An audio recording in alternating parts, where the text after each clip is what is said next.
buenas tardes a todos los participantes. Los saludamos desde el Ministerio de Salud de la Dirección General de Telesalud, Referencia y Urgencias. Bienvenidos a una nueva sesión de salud ocular en línea. El tema de hoy es catarata, causas y tratamiento. Estará a cargo de la doctora Pilar Mateo Ortiz. Ella es especialista en oftalmología del Instituto Nacional de Oftalmología del Ministerio de Salud. Les recordamos a todos los participantes que pueden realizar sus preguntas a través del chat. Bueno, bienvenida, doctora Pilar Mateo Ortiz. Es un gusto contar con usted el día de hoy. Quedamos atentos. Adelante. ¿Cómo estás? ¿Qué tal? Buenos días. Muchas gracias por la invitación. Soy la doctora Ortiz Mateo. ¿Qué tal? Bueno, en esta oportunidad vamos a hablar sobre el tema de catarata, causas y tratamiento. Es un tema que constantemente estamos en constante capacitación y es importante que tanto el personal de salud como el primer nivel de atención, en este caso también la población en general, tenga conocimiento, ¿no? Vamos a dar unos conocimientos o unos conceptos básicos para que ustedes puedan conocerlo, ¿no? Primero, para poder nosotros entender qué es la catarata, tenemos que ubicarnos en lo que es la anatomía del ojo, ¿no? Empezamos nosotros con la superficie ocular externa, donde nosotros podemos ubicar, empezamos a nivel de los párpados, se encuentran los puntos lagrimales, se encuentra también lo que es la película lagrimal, se encuentra también acá la conjuntiva y la esclera. Vemos también la córnea, que tiene que ser transparente, vemos el iris, en este caso es color marrón, y la pupila, que es el centro del iris. Nosotros, para poder ubicarnos en lo que es la catarata, vamos a tener que identificar que en la parte central encontramos lo que es el cristalino. En la parte anterior de la superficie ocular que ya vimos está la córnea, que es transparente, y posterior a eso está el iris. Detrás del iris se encuentra en la parte central el cristalino. Cuando nosotros nacemos, el cristalino debe ser transparente, por eso se llama cristalino. Y en la parte posterior encontramos lo que es la retina con sus 10 capas. En la parte, digamos, posterior también encontramos la cavidad vítrea, que es el vitrio, y en la parte ya más interna el nervio óptico, ¿no? Entonces, el cristalino es lo que se opaca cuando se forma la catarata.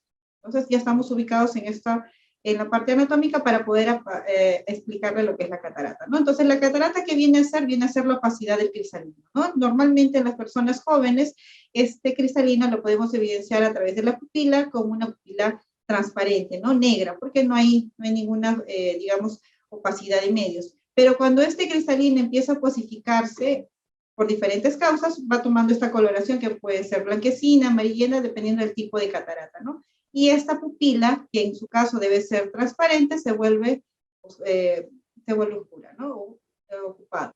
En este caso ya sabemos que la catarata viene a ser la opacidad del cristalino y es la principal causa de ceguera reversible, a diferencia del glaucoma, que es irreversible. Cuando nosotros vemos este tipo de pacientes que tienen una opacidad del cristalino o una leucocoria, lo que hacemos es intervenirlos, retirarle la catarata y con ello los pacientes en su mayoría de casos recuperan la visión. Por eso es que se llama la catarata viene a ser una causa de ceguera reversible. ¿Cuáles vienen a ser las causas? La más importante, la más conocida, viene a ser el envejecimiento, ¿no? Generalmente la vamos a presentar en las personas adultas mayores, que producto de la edad, ¿no? El cristalino va madurando, se va envejeciendo y produce la catarata. También hay de causa hereditaria. Muchas veces estas son por los niños o que tienen alteraciones genéticas que tienden a desarrollar la producción de la catarata, ¿no? Si el papá y la mamá han desarrollado cataratas congénitas, en los niños que nacen muchas veces tienden a heredar este patrón. Las enfermedades metabólicas, las más conocidas es la diabetes, que tiende a producir una maduración del cristalino, se vuelve a opacar mucho antes que las personas en edades ancianas, ¿no? En edades mayores. Y las lesiones oculares, en este caso, por ejemplo, un trauma ocular que puede ser abierto o cerrado, que puede comprometer el cristalino, tiende a desarrollar una catarata. ¿Qué otras causas más? En aquellos pacientes que están sometidos a tratamiento con radioterapia, muchas veces los pacientes que son sometidos por un tipo de tratamiento, sea por una causa tumoral, o también aquellos pacientes que son expuestos a radiaciones por diferentes tipos de diagnósticos, ¿no? Exámenes diagnósticos. El uso de medicamentos, dentro de ellos el más conocido es el uso de los corticoides, los pacientes que usan generalmente por larga data, generalmente los pacientes con enfermedades reumatológicas, ¿no? Una de ellas la exposición también a diferentes tipos de radiaciones, generalmente las personas que trabajan en el campo o algún tipo de actividad que los exponga a una radiación ultravioleta, ¿no? Y que tengan esta predisposición a desarrollar la catarata. También existe una forma de cómo clasificarlas, de acuerdo si estas son congénitas o han sido adquiridas. Y también existe una clasificación de acuerdo a la ubicación. en cuanto a lo que es el cristalino, ¿no? Entonces vamos a explicarles primero cuáles son las congénitas y las adquiridas, ¿no? Las congénitas son aquellas que van a ser inherentes a la propia persona, que pueden ser hereditarias y pueden estar asociadas a enfermedades metabólicas, ¿no? La más conocida, diabetes. Y las adquiridas, perdón, por enfermedades, por alteraciones a nivel del cristalino, ¿no? Y las adquiridas, que pueden ser las seniles o las preseniles, por el tipo de envejecimiento, las traumáticas, las inducidas por fármacos, que ya lo hemos visto, o secundaria algún tipo de traumatismo. En cuanto a la clasificación, de acuerdo a la ubicación, vamos a nosotros tener el cristalino que tiene diferentes partes, ¿no? La parte anterior que viene a ser la cápsula, la parte central que es el núcleo, la parte, digamos, entre la cápsula y el núcleo se encuentra la corteza, y la parte posterior, digamos que nosotros le llamamos subcapsular, ¿no? Que está por delante de la cápsula.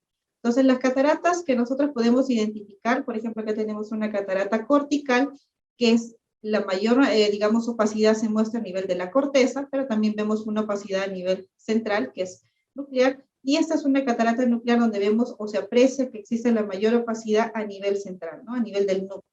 Y la otra que es conocida, que es la subcapsular, como vemos acá, una opacificación posterior o en la parte posterior de la parte del núcleo, ¿no? Esta manchita que ustedes ven acá, esta opacidad, es la catarata subcapsular.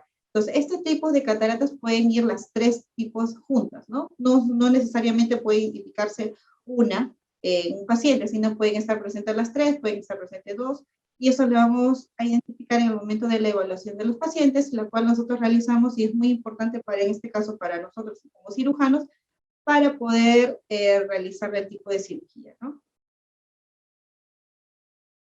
Ahora, ¿cuáles van a ser los signos y síntomas, no? El signo más frecuente o evidente viene a ser la leucoporia, ¿no? O la opacidad que existe a nivel de la pupila. Y los síntomas más frecuentes que vamos a encontrar, pues el paciente se va a quejar con una pérdida visual o una visión borrosa que no va a poder identificar adecuadamente, digamos, a ciertas distancias, o lo va a ver borroso como vemos acá en la imagen. Van a presentar en algunos casos deslumbramiento, como que cuando salen a cambios de un ambiente de oscuridad a un ambiente de iluminación, van a encontrar ese tipo de alteración, ¿no? Que la luz les fastidia. En otro caso pueden encontrar la disminución de la percepción de los colores, ¿no? Si los colores que normalmente ellos perciben como un color nítido, ¿no? Digamos, azules o colores fuertes, lo van a ellos notar como desteñido, ¿no? Si el azul no lo ven como azul, lo van a ver como un tono celeste, ¿no? Como por ejemplo vemos en esta imagen, ¿no? Estos pacientitos pueden ver borroso, van a ver imagen cada vez, se les va haciendo más borroso hasta que pueden llegar a la ceguera. ¿Y ahora qué hacemos cuando nosotros identificamos la catarata, no? Existen muchas preguntas para los pacientes, ¿no? Nos preguntan, ¿hay gotas que pueden desaparecer la catarata? ¿Me voy a quedar ciego?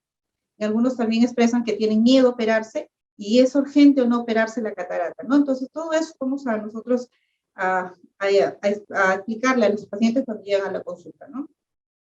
No existen gotas para desaparecer la catarata. El tratamiento sí o sí es quirúrgico, y el paciente sí puede quedarse ciego si es que desarrolla una catarata muy madura que impide que el paciente pueda ver adecuadamente, pero esta ceguera puede ser reversible, siempre y cuando veamos que la parte posterior del ojo, en este caso la retina, esté en buen estado, ¿no?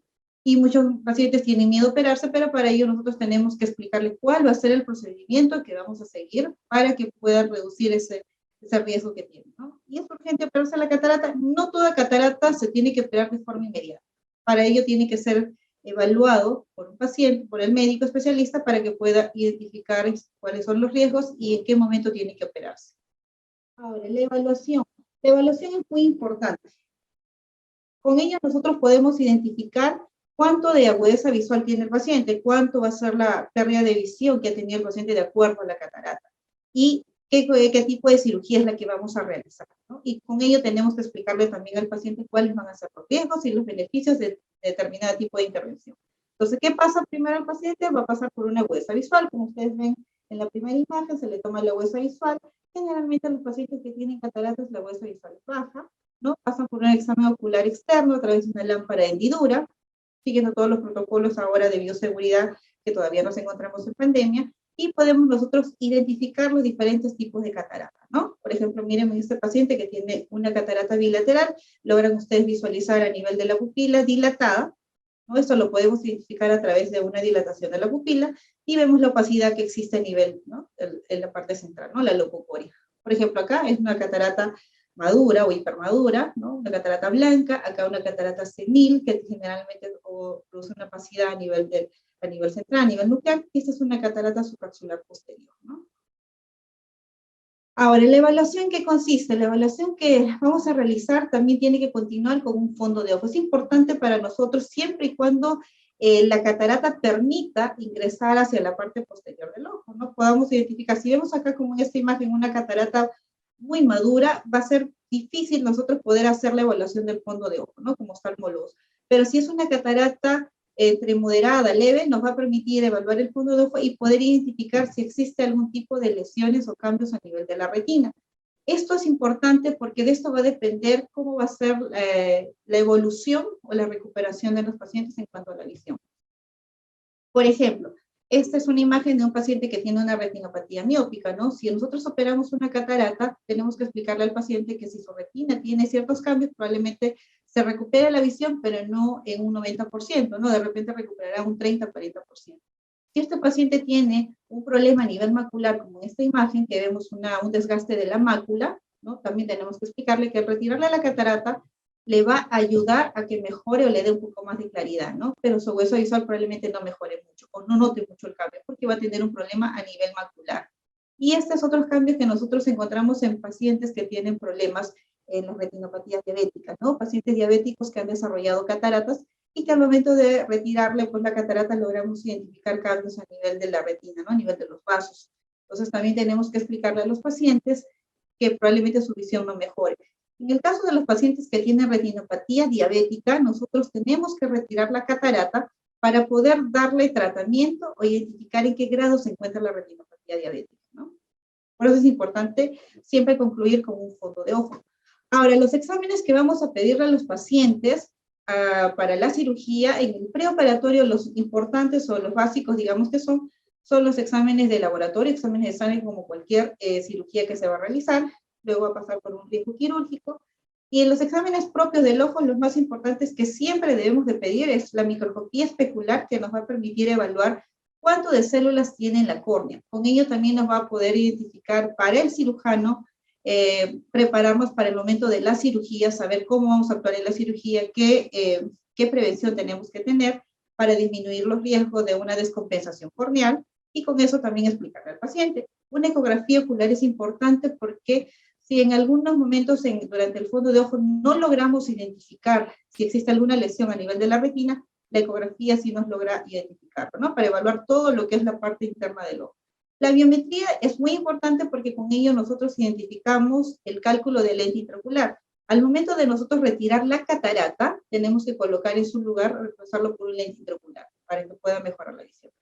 Existen otros exámenes como la topografía corneal, tomografía del segmento anterior, de mácula, nervio óptico y de campo visual, que son también importantes, pero eso van a depender del cirujano y también van a depender muchas veces de si el paciente tiene o no otra patología asociada, sea glaucoma, sea un problema de degeneración macular o tenga un problema a nivel corneal, ¿no? Eso ya lo va a identificar o lo va a depender del cirujano. Ahora, el tratamiento de la catarata es quirúrgico. No existen gotas, no existen vitaminas que existan para poder desaparecer la catarata. Entonces, ¿qué hacemos con la cirugía? La cirugía consiste en reemplazar este cristalino que está cataratoso, lo reemplazamos, lo retiramos y en su lugar colocamos un lente intraocular. Esto que ustedes ven acá, que es muy pequeñito, esto viene a ser el lente intraocular. Cada lente intraocular tiene una medida y esto va a depender mucho de cada paciente. Y también va a depender muchas veces qué actividad realiza el paciente, ¿no? Entonces, a medida que ha ido avanzando la cirugía a lo largo de los años, también ha ido cambiando la tecnología en cuanto a los lentes. Existen diferentes tipos de lentes que podemos colocar a los pacientes. Bueno, eso es otro tema de charla, pero tienen que saber que también existe de diferentes tipos de lentes, así como cuando usamos lentes por fuera, que son lentes para ver de lejos o de cerca, y que también usamos lentes multifocales, también existen lentes multifocales que podemos colocar a nivel intraocular. Pero eso va a depender mucho de la actividad del paciente, de la edad del paciente, las patologías asociadas, y eso lo tenemos que identificar en el momento que hacemos la evaluación, ¿no? Y conversarlo también con el paciente. En cuanto a las técnicas quirúrgicas, existen pues la manual y la mecanizada. La manual es la convencional, la cirugía con corte, que generalmente la indicamos en pacientes que tienen cataratas maduras, como vemos acá en la imagen, ¿no? Vemos acá la cirugía con corte, las cataratas con la cirugía con las cuales hemos iniciado, ¿no? En el momento cuando recién se hicieron las cirugías, se hace un corte a nivel de la esclera y por ese lugar nosotros retiramos la catarata y en su lugar colocamos el lente intraocular y el paciente pues se hace la sutura y queda muy tranquilo, ¿no? La otra es la cirugía mecanizada o la cirugía de factoemulsificación, comúnmente llamado cirugía láser, en la cual consiste en hacer unas pequeñas incisiones a nivel corneal, ¿no? Y por ahí colocamos una pieza de mano a través de unas, digamos, una técnica de ultrasonido, digamos, se retira la catarata y en su lugar, por ese lugar, vamos a colocar el lente intraocular, ¿no? Un lente muy pequeño. Es la cirugía moderna, ¿no? Las técnicas quirúrgicas van a depender mucho del cirujano y del tipo de catarata que tenga el paciente, ¿no? Si es una catarata muy madura, vamos a optar generalmente por hacer una incisión con corte, ¿no? En caso de que sean cataratas moderadas, ¿no? Usamos generalmente las cirugías mecanizadas o por factoemulsificación. Entonces, la evolución de las cirugías de catarata ha ido cambiando en el tiempo, ¿no? Tenemos las cirugías de extracapsular y de pequeña incisión, que son con corte estas dos, y la cirugía de factoemulsificación, que es la que realizamos de forma general, ¿no? No es que una cirugía sea mejor que otra, eso va a depender mucho del tipo de catarata que tengamos y del cirujano. Y tenemos que explicarle cuáles van a ser los riesgos y los beneficios en cada una para el paciente y cuál es lo mejor para el paciente. Por eso previamente se hacen todos los exámenes prequirúrgicos para poder identificar si a un determinado paciente le hacemos la cirugía mecanizada o la cirugía manual. Por ejemplo, esta es una cirugía mecanizada y acá tenemos una catarata madura en la cual se ha retirado y en su lugar colocamos un lente intraocular. Por ejemplo, esta es la imagen de un lente intraocular, ¿no? Cuando hacemos el reemplazo, para que ustedes puedan verlo. Esta es una forma de, digamos, para poder explicarles cómo se han ido realizando nosotros las cirugías en la institución. Durante muchos años se ha venido realizando lo que es la oferta móvil, que la realiza el Instituto Nacional de Oftalmología en diferentes ciudades del país, y esta es una forma rápida de cómo se puede desarrollar cirugías de alto volumen de cirugía de catarata, ¿no? O sea, realizan los exámenes previamente prequirúrgicos de forma rápida, se hace la huesa visual, se hace la evaluación, se hace el cálculo del lente intraocular, y esto generalmente ha sido para pacientes en los cuales se ha beneficiado que tienen seguro integral de salud, ¿no? Todas estas actividades, para muchos de los que están seguramente participando ahorita de las charlas, personal de salud que ha participado con nosotros durante todas esas actividades que se han venido desarrollando antes de la pandemia, la cual quedó paralizada, ¿no? Hasta antes de 2020, pero que nuevamente se están volviendo a retomar. Entonces, si ustedes son personal de salud, pues bueno, vamos a refrescar cómo son las actividades que se han venido realizando para que cuando nuevamente vuelvan a las actividades, sepan o recuerden cómo van a hacer nuevamente el mecanismo, ¿no? Entonces, llegamos a la ciudad, hacíamos toda la evaluación completa de forma rápida y se realizaban las intervenciones, ¿no? Quirúrgicas en diferentes lugares. Llevamos las cirugías, tanto manual como mecanizada, ¿no? Haciendo las intervenciones en diferentes lugares y luego, posteriormente, pues se culminaba con la evaluación o el control postoperatorio, ¿no? Donde se hacía el retiro del parche, ¿no? Después de la cirugía, se le hacía la huesa visual y luego se le hacía la charla para poder explicar a todos los pacientes y familiares de cómo es el cuidado postoperatorio. Ya hemos realizado nosotros la cirugía, entonces viene ahora la última parte que es el control postoperatorio. La cirugía pudo haber salido muy buena, pero el control postoperatorio va a depender tanto del paciente como del familiar. ¿Por qué? Porque aquí es donde vienen o pueden suceder las complicaciones si es que no llevamos a cabo los cuidados, ¿no? Entonces, en un primer paso, tenemos que explicarle a los pacientes cuáles van a ser los riesgos de la cirugía. Toda cirugía tiene un riesgo y eso lo tenemos que conocer y tenemos que explicar. El riesgo que puede existir es la infección. Eso está latente desde que se opera el paciente hasta su control postoperatorio durante el primer mes. Por eso es importante que sigan las indicaciones que le da el personal de salud y en este caso el médico oftalmólogo, ¿no?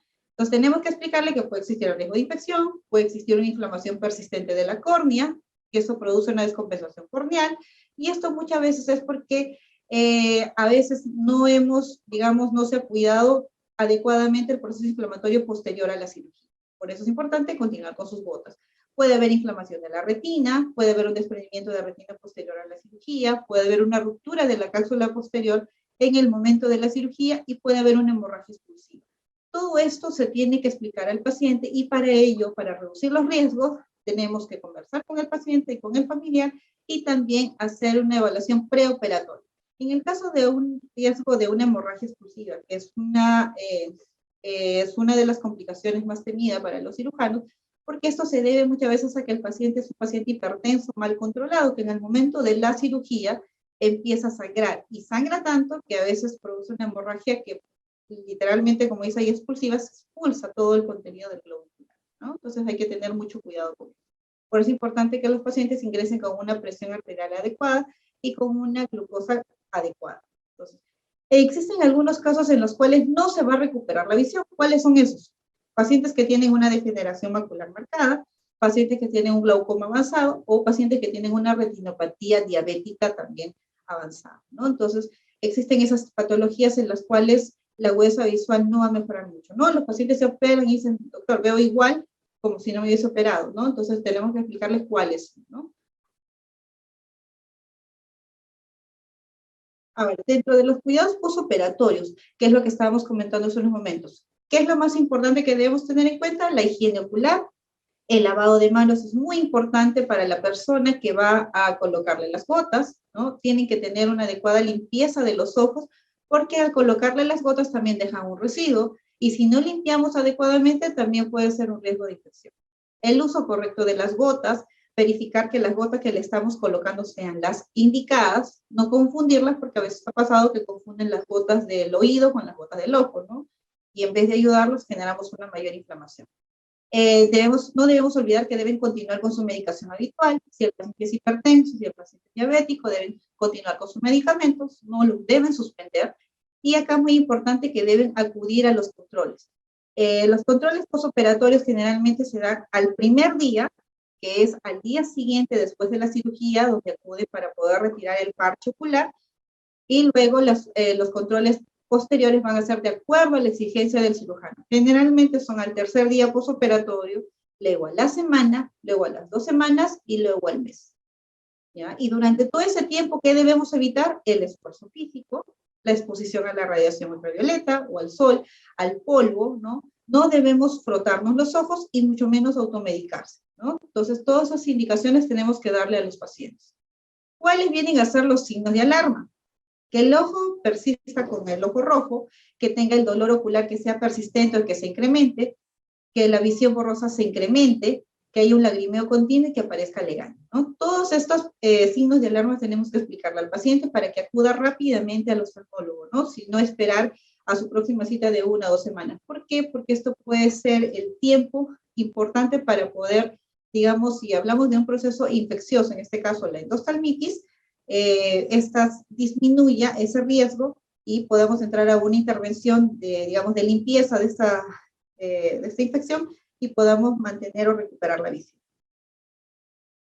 Este es un pequeño video que quisiera mostrarles de todas las actividades que hicimos hasta antes del 2020, yendo a diferentes lugares del país, y quizás de repente si en algún momento ustedes tienen pacientes o familiares que tienen miedo a operarse, pudieran enseñarle eso, ¿no? El miedo es porque desconocen algo. Entonces, si ustedes explican o enseñan que existe una recuperación visual posterior a la cirugía, probablemente tendremos muchos pacientes que no lleguen a la ceguera, ¿no? Entonces, para que ustedes puedan participar, me avisan si es que se escucha el audio.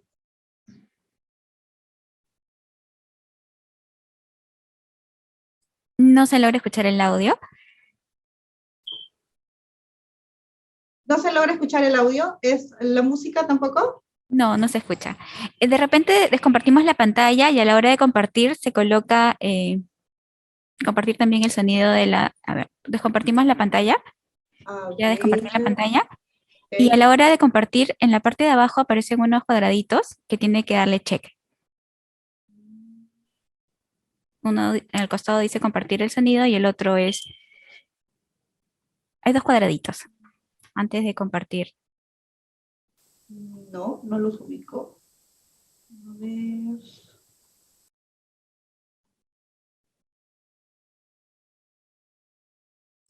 Dice compartir el sonido. No, solamente está compartir la pantalla. Claro, donde sale compartir la pantalla, usted selecciona la ventana que va a compartir en este caso su presentación y en ese cuadrito aparece abajo compartir sonido y optimizar el video. Hay Ok, dos. acá está. Y tiene que Listo. colocar el check en compartir sonido. Ok, ya está. A ver, ¿me avisas? Ahora sí.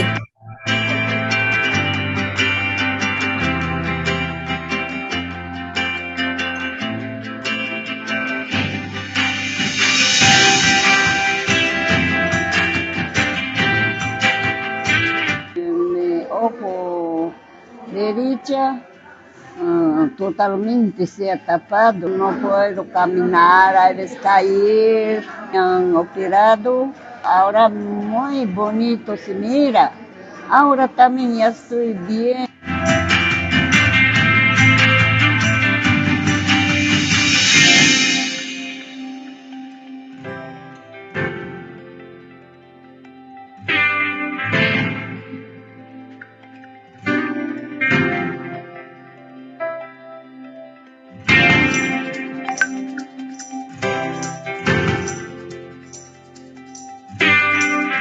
No veo nada.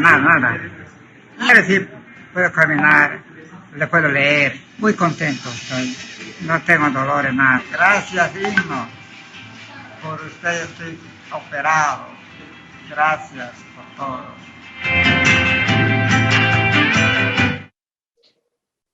Bueno, esa fue parte de de los testimonios de pacientes en las diferentes actividades que estuvimos realizando hasta antes de la pandemia. Nuevamente este año, a partir de este mes, están volviendo a retomar las actividades en diferentes partes del país. Y bueno, eso es lo que quería compartir con ustedes. Si tienen algún tipo de pregunta, estamos dispuestos a poder contestarlas. Y bueno, eso es todo. Gracias. Felicitaciones y muchas gracias, doctora Pilar Ortiz Mateo. Gracias por toda la información que nos ha brindado. Tenemos algunas preguntas que nos han realizado los participantes. Nos preguntan en el primer nivel de atención, ¿qué insumos o equipos necesitaría el médico para diagnosticar catarata y cuándo debe hacer la derivación con el especialista para la intervención quirúrgica? En el primer nivel de atención, generalmente lo que nosotros hacemos o ha venido realizando el INO son los diferentes tipos de capacitaciones al primer nivel de atención. Y lo que hacemos ahí es identificar a través de la agudeza visual, ¿no? Lo más importante para nosotros es hacer una adecuada agudeza visual, aprender a hacer una buena agudeza visual. Y con eso nosotros podemos derivar al paciente. Una agudeza visual peor a 20/70 que no mejora con el agujero estenopeico, pues enviarlo al médico especialista, ¿no? Y si nosotros tenemos la posibilidad de tener una linterna, ¿no? Con una linterna, de repente un cuarto oscuro, la pupila se dilata automáticamente, ¿no? Podemos nosotros identificar esto de acá, ¿no? Lo que les mostraba en esta imagen.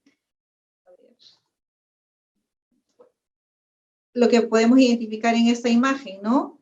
La pupila donde ausencia del reflejo rojo, lo que llamamos leucocoria, ¿no? Entonces, podemos identificar eso y podemos hacer la derivación. En el caso de si ustedes encuentran pues con un médico oftalmólogo, hacer la derivación al médico oftalmólogo y él a través de una lámpara hendidura lo puede identificar. Pero ustedes que son por primer nivel de atención, personal de salud, que puede ser un técnico de enfermería, un licenciado en enfermería, que generalmente son los que llevan la estrategia de salud ocular, ustedes pueden hacer una adecuada agudeza visual con su cartilla de SNEL, ahora que ya se está, digamos, identificando o se está utilizando ya ahora lo que es la cartilla de agudeza visual a 3 metros, ¿no? Entonces, que se está validando a través del uso a nivel del Ministerio de Salud, pueden ustedes hacer su agudeza visual y con ello derivar al médico especialista, ¿no? Preguntan también si el lente intraocular se tiene que cambiar y con qué frecuencia se deben realizar los controles. Ya, el lente intraocular ya no se cambia, se queda ahí de por vida. Lo que sí podemos hacer en algunos casos es generar una limpieza de la bolsita que sostiene. Vamos a proyectar esta imagen que está mucho más clara, ¿no? Por ejemplo, acá vemos ustedes un lente intraocular. Ese lente intraocular está dentro de una bolsita. Esa bolsita es la que contiene el cristalino.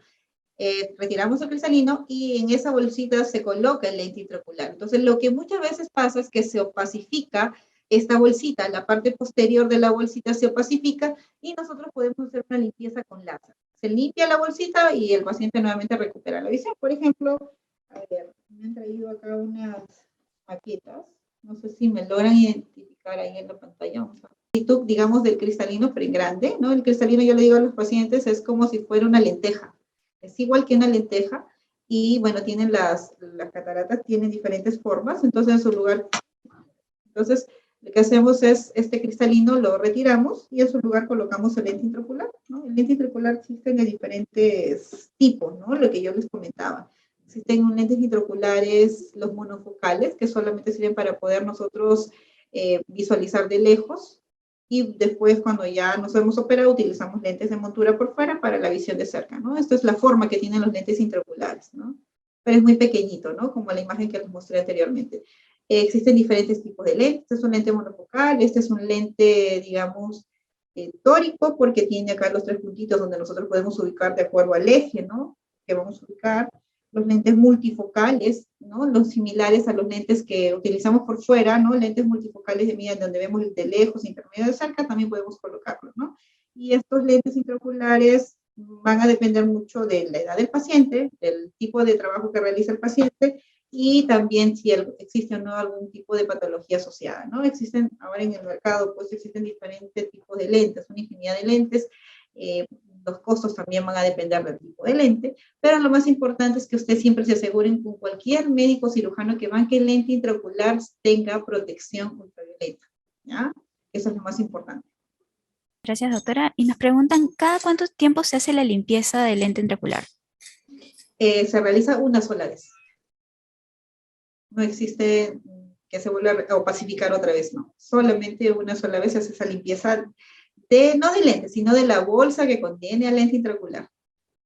Porque el lente, normalmente se coloca el lente y el lente no se debe opacificar. También pasa que a veces el lente se opacifica, ¿no? Y eso a veces pasa porque el lente no es de buena calidad, ¿no? Por eso es muy importante también que cuando se van a operar identifiquen el lugar donde se opera, donde se realizan las cirugías, porque los costos de una cirugía de catarata también es importante, porque si vamos, existen diferentes tipos de costos, y esos costos van a variar de acuerdo a los insumos que utilizamos en la cirugía y de acuerdo al lente intraocular, ¿no? Entonces, por eso es importante tener o conocer el tipo de lente intraocular que le están colocando, porque de eso va a depender también la evolución de su hueso visual en el tiempo, ¿no? Que se mantenga buena en el tiempo. Nos preguntan también si los pacientes que padecen presión arterial alta, bueno, si es un factor de riesgo para padecer catarata. No, la presión arterial no es un riesgo para padecer catarata. Sería un riesgo cuando se va a operar. Para ello sí tenemos que tenerla controlada. Y nos preguntan si es necesario el uso de lentes después de la cirugía. Sí, claro, claro que sí. Posterior a la cirugía siempre tenemos que usar lentes que tengan protección UV, generalmente lentes oscuros, que es lo que indicamos, ¿no? Y posterior a la cirugía al mes siempre hacemos nosotros, o le indicamos la refracción, ¿no? La medida de lentes. Muchas veces los lentes intraoculares pueden corregir hasta el 95, incluso 100% de la refracción o de la medida del paciente, y a veces no necesito usar lentes de lejos, pero sí necesito usar lentes de cerca. En algunos casos corregirá pues un 60-70%, entonces sí necesito usar lentes de montura por fuera, tanto de lejos como de cerca. Muchas gracias, doctora. Nos preguntan también sobre la importancia del diagnóstico precoz de la catarata congénita y a qué edad se puede operar. La catarata congénita debe ser evaluada lo antes posible y debe ser operada inmediatamente, ¿no? ¿Por qué? Porque debemos recordar que los niños o todos los que nacen, digamos, tienen que tener el cristalino transparente. Y la evolución o digamos, el estímulo visual es muy importante, o el desarrollo visual es muy importante, porque va a depender mucho de que tengan todo lo que es la vía visual transparente, ¿no? Para que pueda haber un adecuado estímulo visual y desarrollo visual. Un niño no debemos olvidar que todo niño debe pasar una evaluación oftalmológica desde que nace, ¿no? A veces no se hace la evaluación, pero sí se tiene que hacer una evaluación oftalmológica. Por eso es importante que el personal de salud sepa cómo tomar o sepa realizar un adecuado reflejo rojo.